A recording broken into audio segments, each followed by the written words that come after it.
এখন শুনবেন বিশ্বভারতী বিশ্ববিদ্যালয়ের সমাবর্তনের উপর আধারিত বিশেষ বেতার প্রতিবেদন। বিশ্বভারতী বিশ্ববিদ্যালয়ের সমাবর্তন অনুষ্ঠান অনুষ্ঠিত হল আজ 19 ফেব্রুয়ারি 2021 সকাল 11টায়। অনুষ্ঠানে ভার্চুয়ালি উপস্থিত ছিলেন ভারতের প্রধানমন্ত্রী তথা বিশ্বভারতীর আচার্য মাননীয় শ্রী নরেন্দ্র মোদী। এছাড়াও অনুষ্ঠানে উপস্থিত ছিলেন পশ্চিমবঙ্গের মাননীয় রাজ্যপাল শ্রী জগদীপ ধনকর, কেন্দ্রীয় শিক্ষামন্ত্রী ড রমেশ পোখরিয়াল নিশাঙ্ক, কেন্দ্রীয় শিক্ষা প্রতিমন্ত্রী শ্রী সঞ্জয় ধোত্রে প্রমুখ। 1921 সালে ভারতের প্রাচীনতম এই বিশ্ববিদ্যালয় স্থাপনা করেছিলেন গুরুদেব রবীন্দ্রনাথ ঠাকুর। পরে 1951 সালের মে মাসে ভারতের প্রথম কেন্দ্রীয় বিশ্ববিদ্যালয়ের স্বীকৃতি পায় গুরুদেব রবীন্দ্রনাথ ঠাকুর প্রতিষ্ঠিত বিশ্বভারতী বিশ্ববিদ্যালয়। শতবর্ষ পরে আজ 2021-এর 19 ফেব্রুয়ারি সেই বিশ্বভারতী বিশ্ববিদ্যালয়ের সমাবর্তন অনুষ্ঠানে উপাচার্য শ্রী বিদ্যুৎ চক্রবর্তী বলেন, विश्वभारती के आचार्य श्री नरेंद्र मोदी जी की विश्वभारती पर विशेष अनुकंपा है। मैं यहाँ पे गुजारिश करना चाहता हूँ, जो मंत्री जी भी चाहते हैं, हमारा माननीय राज्यपाल भी चाहते हैं, सर रामगढ़ में विश्वभारती का एक परिसर हम खोलना चाहते हैं। मैं आपसे इसके बारे में पहले जिक्र किया। सर मैं अनुरोध करूंगा ये परिसर खुलने के लिए आप थोड़ा मदद करें सर। বিশ্বভারতীর প্রাচীন ঐতিহ্যের কথা তুলে ধরে পশ্চিমবঙ্গের মাননীয় রাজ্যপাল শ্রী জগদীপ ধনকর বলেন, It is great privilege and honor to be associated with the 2021 convocation of Vishwabharati University.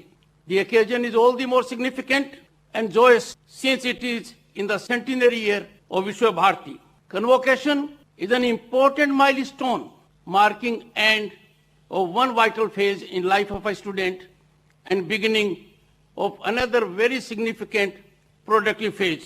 My heartiest congratulations to all graduating students who have benefited out of their degrees today.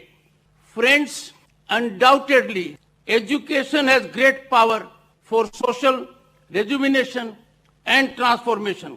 It is the most effective method and mode of lasting change. Let us recall on this day our past. Ancient Indian universities, Takshila, Nalanda, Vikramshila had dominated the world of higher education for 1800 years, beginning from 6th century BC. That ancient system, which had many elements of modernity, produced great scholars, and to name few, Charak, Aryabhat, Chanakya, Panini, Patanjali, Gargi. They made historic, invaluable contributions to medical science, mathematics, astronomy, grammar, and social development. ভারতের বর্তমান শিক্ষানীতির কথায় মাননীয় রাজ্যপাল বলেন, ভারতকে বিশ্বের দরবারে জ্ঞানের সুপার পাওয়ার হিসেবে তুলে ধরবে এই শিক্ষানীতি। One of the many monumental contributions of Prime Minister Modi ji is the new education policy. It will gallop our journey to becoming Vishwaguru. The national education policy is turning out to be game changer in much needed education reforms to create vibrant knowledge society, ensuring higher quality of education to all, making India global knowledge superpower. The policy echoes our national values, national ethos, and national goals. I find it satisfying that the policy also has what was capsuled by Rabindranath Tagore. Tagore used to say, quote, "The highest education is that which not only informs us but brings out life in harmony with all existence," unquote. Thanks to our Prime Minister, we are in the process of executing it. During 100-year journey, it has become apparent that Shanti Niketan is Punya Bhumi of love, of fellow feeling, of empathy, with love for motherland, mother nature, and the universe. To the students who are graduating today, I can say one thing. India is changing. India is on incremental trajectory. You are going into a world teeming with opportunities. you have to play on front foot with the state bat, and the world will be for you to contribute. All of you have been fortunate and experienced to get education at this iconic place. Not everyone is so privileged. As you leave this campus, carry your learning with humility, and in some manner, in whatever manner you think appropriate, make earnest effort, sincere effort to give back to the society, and that will be a huge contribution, a big step for one. Let that be true test of your education. In the words of Aristotle, I quote, "Excellence is never an accident. It is always the result of higher intention, sincere effort, and intelligent execution. It represents the wise choice of many alternatives. Choice, not chance, determines your destiny," unquote. I would conclude, as like many of you, Gandhiji said, quote, "Be the change you wish to see in this world," unquote. So I say to you all, lead the world, be the change, make India proud, and India is on the rise in the estimate of one and all. সমাবর্তন অনুষ্ঠানে ভারতের প্রধানমন্ত্রী তথা বিশ্বভারতীর আচার্য মাননীয় শ্রী নরেন্দ্র মোদী বলেন, गुरुदेव रविंद्रनाथ टैगोर ने जो अद्भुत धरोहर मां भारती को सौंपी है, उसका हिस्सा बनना, आप सभी साथियों से जुड़ना मेरे लिए प्रेरक भी है, आनंददायक भी है और एक नई ऊर्जा भरने वाला है। अच्छा होता मैं इस पवित्र मिट्टी पर खुद आकर के आपके बीच शरीक होता, लेकिन जिस प्रकार के नए नियमों में जीना पड़ रहा है और इसलिए मैं आज रूबरू न आते हुए दूर से ही सही आप सबको प्रणाम करता हूं, इस पवित्र मिट्टी को प्रणाम करता हूं। इस बार तो कुछ समय के अंतराल पर मुझे दूसरी बार ये मौका मिला है।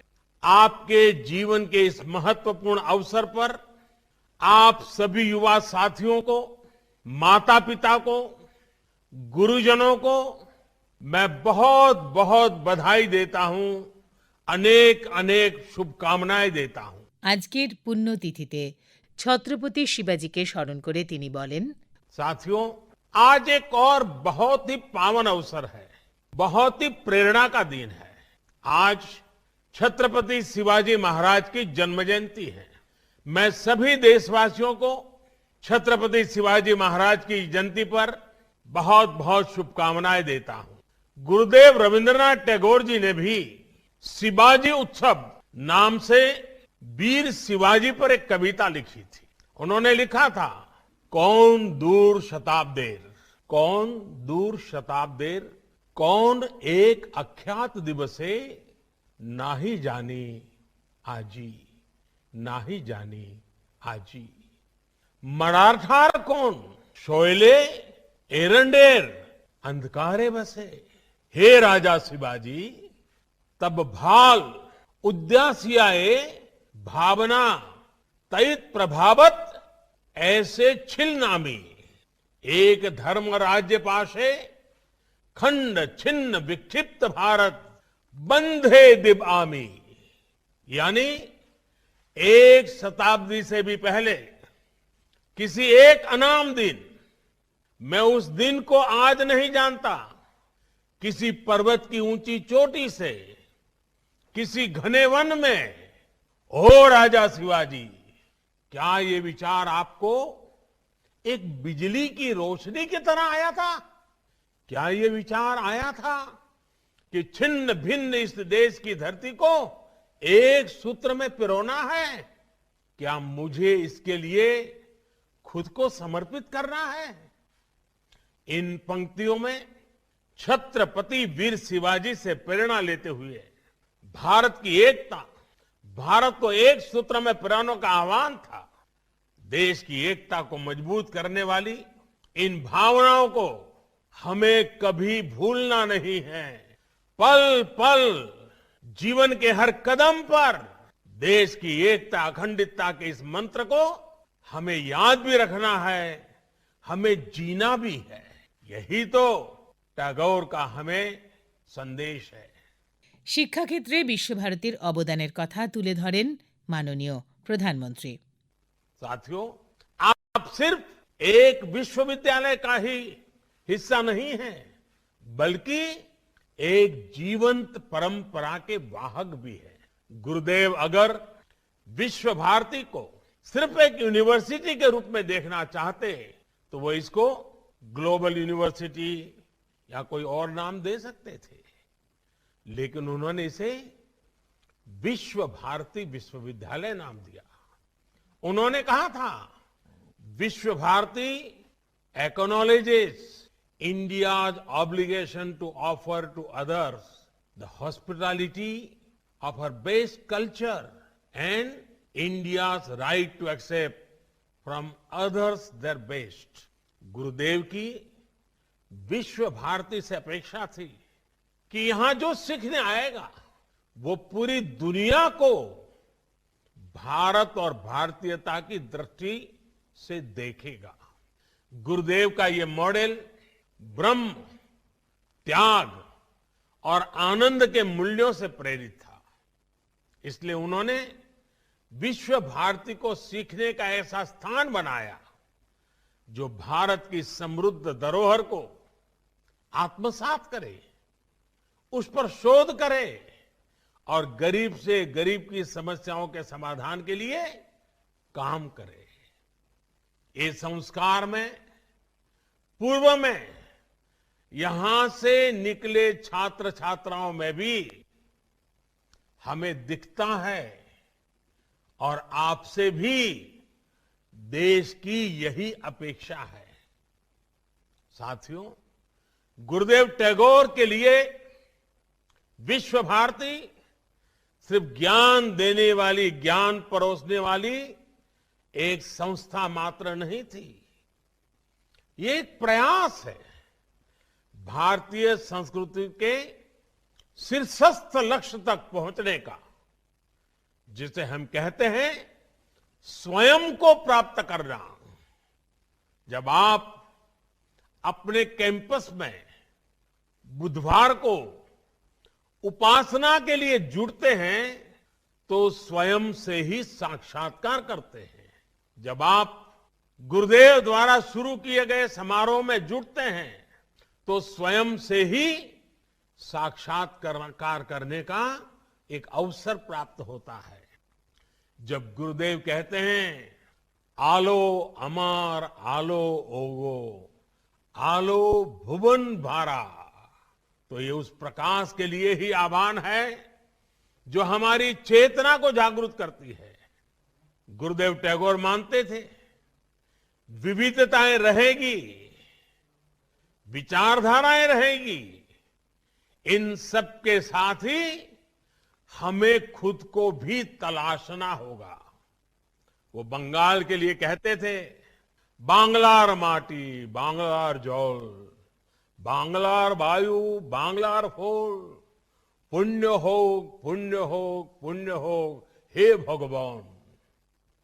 लेकिन साथ ही वो भारत की विविधता की भी उतना ही गौरवगान बड़े भाव से करते थे। वो कहते थे, हे मोर चित्त पुण्यो तीर्थे जागोरे धीरे, ई भारतेर महामनोबेर सागरो तीरे, हेथाय दाराय दबाहु बाराय नमो नरोदे बोतारे। और ये गुरुदेव का ही विशाल विजन था कि शांति निकेतन के खुले आसमान के नीचे वो विश्व मानव को देखते थे। ऐशो कर्मी, ऐशो ज्ञानी, ऐसो जन कल्याणी, ऐशो तपस राजो है, ऐशो है दिशक्ति, संपद मुक्ता बंधो सोमाज है।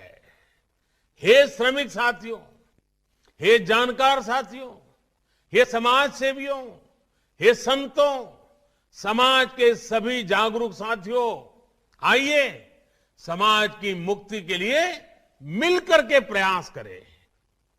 आपके कैंपस में ज्ञान प्राप्ति के लिए एक पल भी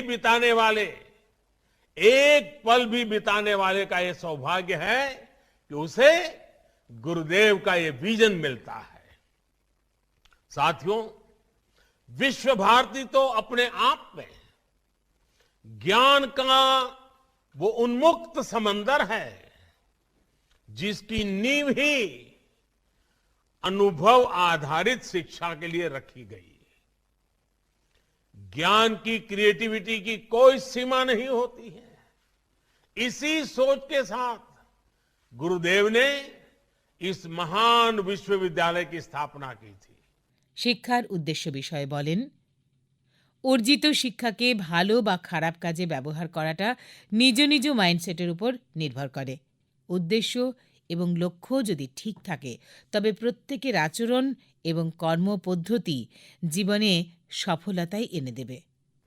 आपको ये भी हमेशा याद रखना होगा कि ज्ञान, विचार और स्किल स्टैटिक नहीं है, पत्थर की तरह नहीं है, स्थिर नहीं है। ये जीवंत है, ये सतत चलने वाली प्रक्रिया है और इसमें कोर्स करेक्शन की गुंजाइश भी हमेशा रहेगी, प्रोग्रेसिव अनफोल्डमेंट। लेकिन नॉलेज और पावर दोनों रिस्पॉन्सिबिलिटी के साथ आते हैं। जिस प्रकार सत्ता में रहते हुए संयम और संवेदनशील रहना पड़ता है, रहना जरूरी होता है, उसी प्रकार हर विद्वान को, हर जानकार को भी उनके प्रति जिम्मेदार रहना पड़ता है जिनके पास वो शक्ति है। आपका ज्ञान सिर्फ आपका नहीं बल्कि समाज की, देश की, अरे भावी पीढ़ियों की भी वो धरोहर है। आपका ज्ञान, आपकी स्किल एक समाज को, एक राष्ट्र को गौरवान्वित भी कर सकती हैं और वो समाज को बदनामी और बर्बादी के अंधकार में भी धकेल सकती है। इतिहास और वर्तमान में ऐसे अनेक उदाहरण हैं। आप देखिए, जो दुनिया में आतंक फैला रहे हैं, जो दुनिया में हिंसा फैला रहे हैं, उनमें भी कई highly educated, highly learned, highly skilled लोग हैं। दूसरी तरफ ऐसे भी ये लोग हैं जो कोरोना जैसी महामारी से दुनिया को मुक्ति दिलाने के लिए दिन रात अपनी जान की बाजी लगा देते हैं, अस्पतालों में डटे रहते हैं, प्रयोगशालाओं में जुटे हुए हैं। ये सिर्फ विचारधारा का प्रश्न नहीं है, मूल बात तो माइंडसेट का है। आप क्या करते हैं इस बात पर निर्भर करता है कि आपका माइंडसेट पॉजिटिव है या नेगेटिव है। स्कोप दोनों के लिए है, रास्ते दोनों के लिए ओपन है। आप समस्या का हिस्सा बनना चाहते हैं या फिर समाधान का, ये तय करना हमारे अपने हाथ में होता है। अगर हम उसी शक्ति, उसी सामर्थ्य, उसी बुद्धि, उसी वैभव को सत्कार्य के लिए लगाएंगे तो परिणाम एक मिलेगा, दुष्कर्म के लिए लगाएंगे तो परिणाम दुष्कर्म मिलेगा। अगर हम ही सिर्फ अपना हित देखेंगे तो हम हमेशा चारों तरफ मुसीबतें देखते आएंगे, समस्याएं देखते आएंगे, नाराजगी देखते आएंगे, आक्रोश नजर आएगा।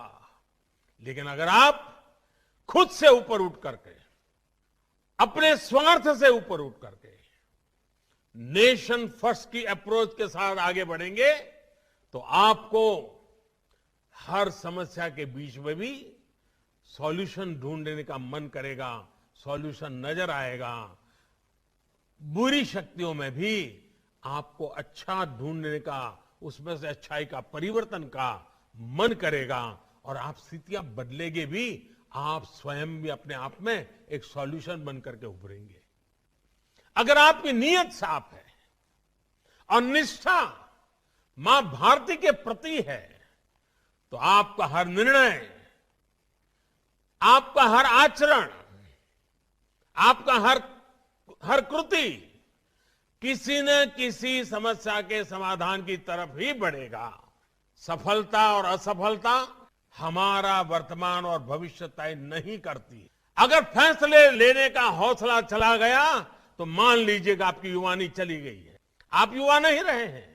जब तक भारत के युवा में नया करने का, रिस्क लेने का और आगे बढ़ने का जज्बा रहेगा, तब तक कम से कम मुझे देश की भविष्य की चिंता नहीं है। और मुझे जो देश युवा हो, 130 करोड़ आबादी में इतनी बड़ी तादाद में युवा शक्ति हो, तो मेरा भरोसा और मजबूत हो जाता है, मेरा विश्वास और मजबूत हो जाता है।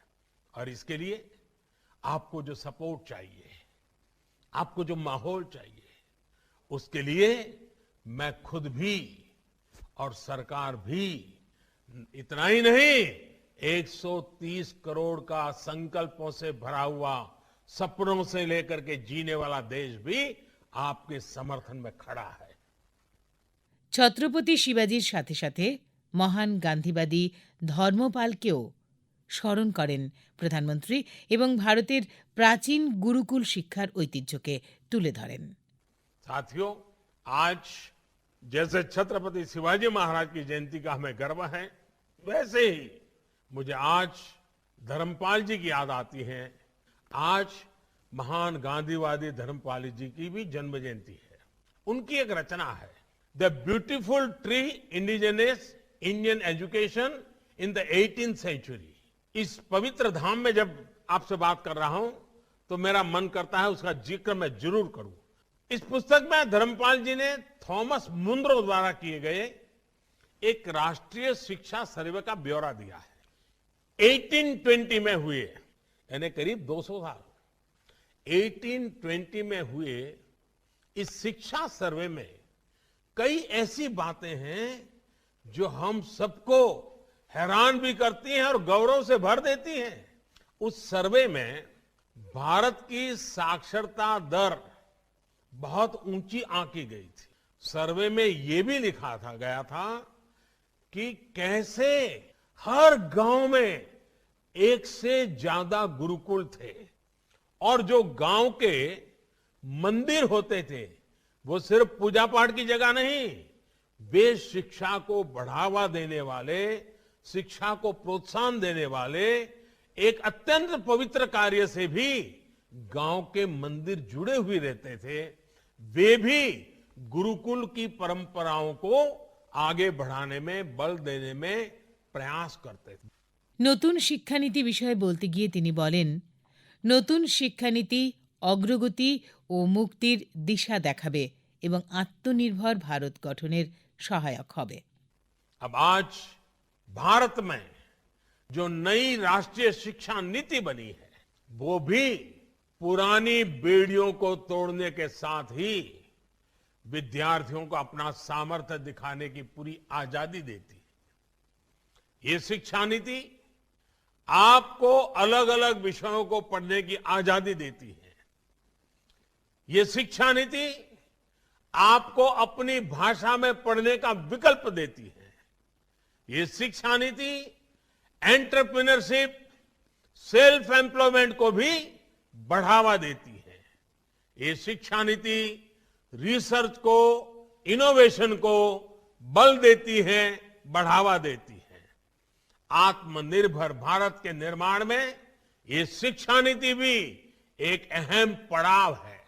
এবারের বাজেটে শিক্ষা খাতে রিসার্চের জন্য 50,000 কোটি টাকার প্রস্তাব রাখা হয়েছে এবং শিক্ষানীতি প্রণয়নে মেয়েদের ড্রপ আউটের বিষয়টিতে বিশেষ নজর দেওয়া হয়েছে বলে প্রধানমন্ত্রী জানান। हाल ही में सरकार ने देश और दुनिया के लाखों जर्नल्स की फ्री एक्सेस अपने स्कॉलर्स को देने का फैसला किया है। इस साल बजट में भी रिसर्च के लिए नेशनल रिसर्च फाउंडेशन के माध्यम से आने वाले 5 साल में 50,000 करोड़ रुपए खर्च करने का प्रस्ताव रखा है। साथियों, भारत की आत्मनिर्भरता देश की बेटियों के आत्मविश्वास के बिना संभव नहीं है। नई राष्ट्रीय शिक्षा नीति में पहली बार जेंडर इंक्लूजन फंड की भी व्यवस्था की गई है। इस पॉलिसी में 6ठी क्लास से ही कारपेंटरी से लेकर कोडिंग तक ऐसे अनेक स्किल सेट्स पढ़ाने की योजना इसमें है जिन स्किल्स से लड़कियों को दूर रखा जाता था। शिक्षा नीति बनाते समय बेटियों में ड्रॉप आउट रेट ज्यादा होने के कारणों को गंभीरता से स्टडी किया गया है। इसलिए पढ़ाई में निरंतरता, डिग्री कोर्स में एंट्री और एग्जिट का ऑप्शन हो और हर साल का क्रेडिट मिले, इसकी एक नए प्रकार की व्यवस्था की गई है। ভারতীয় শিক্ষাক্ষেত্রে বাংলার অবদানের কথা বলতে গিয়ে তিনি বলেন, साथियों, बंगाल ने अतीत में भारत के समृद्ध ज्ञान विज्ञान को आगे बढ़ाने में देश को नेतृत्व दिया और ये गौरवपूर्ण बात है। बंगाल एक भारत श्रेष्ठ भारत की प्रेरणा स्थली भी रहा है और कर्मस्थली भी रहा है। शताब्दी समारोह में चर्चा के दौरान मैंने इस पर भी विस्तार से अपनी बात रखी थी। आज जब भारत 21वीं सदी की नॉलेज इकोनॉमी बनाने की तरफ बढ़ रहा है, तब भी नजरें आप पर है, आप जैसे नौजवानों पर है, बंगाल की ज्ञान संपदा पर है, बंगाल के ऊर्जावान नागरिकों पर है। সমাবর্তনে যে সকল কৃতী ছাত্রছাত্রী শংসাপত্র গ্রহণ করেছেন তাদের উদ্দেশ্য করে আহ্বান জানালেন প্রধানমন্ত্রী। पूज्य बापू ग्राम राज्य की जो बात करते थे, ग्राम स्वराज की बात करते थे। मेरे नौजवान साथियों, गांव के लोग, वहां के शिल्पकार, वहां के किसान, इन्हें आप आत्मनिर्भर बनाइए। इनके उत्पादों को विश्व के बड़े बड़े बाजारों में पहुंचाने की कड़ी बनिए। विश्व भारती तो बोलपुर जिले का मूल आधार है। यहां के आर्थिक, भौतिक, सांस्कृतिक सभी गतिविधियों में विश्व भारती रचा बसा है, एक जीवंत इकाई है। यहां के लोगों को, समाज को सशक्त करने के साथ ही आपको अपना बृहद दायित्व भी निभाना है। आप अपने हर प्रयास में सफल हो, अपने संकल्पों को सिद्धि में बदलें। जिन उद्देश्यों को लेकर के विश्व भारती में कदम रखा था और जिन संस्कारों और ज्ञान की संपदा को लेकर आज जब आप विश्व भारती से कदम दुनिया के दहलीज पर रख रहे हैं, तब दुनिया आपसे बहुत कुछ चाहती है, बहुत कुछ अपेक्षाएं रखती है। 21वीं सदी में भारत अपना उचित स्थान प्राप्त करे, इसके लिए आपका सामर्थ्य बहुत बड़ी ताकत के रूप में उभरेगा, ये पूरा विश्वास है। और आप ही के बीच में, आप ही का एक सही यात्री होने के नाते मैं आज इस गौरवपूर्ण क्षण में अपने आप को धन्यवान मानता हूं। और हम सब मिलकर के इस गुरुदेव टैगोर ने जिस पवित्र मिट्टी से हम लोगों को शिक्षित किया है, संस्कारित किया है, हम सब मिलकर आगे बढ़े, यही मेरी आपको शुभकामनाएं हैं। শুনলেন বিশ্বভারতী বিশ্ববিদ্যালয়ের সমাবর্তন অনুষ্ঠানের উপর আধারিত বিশেষ বেতার প্রতিবেদন।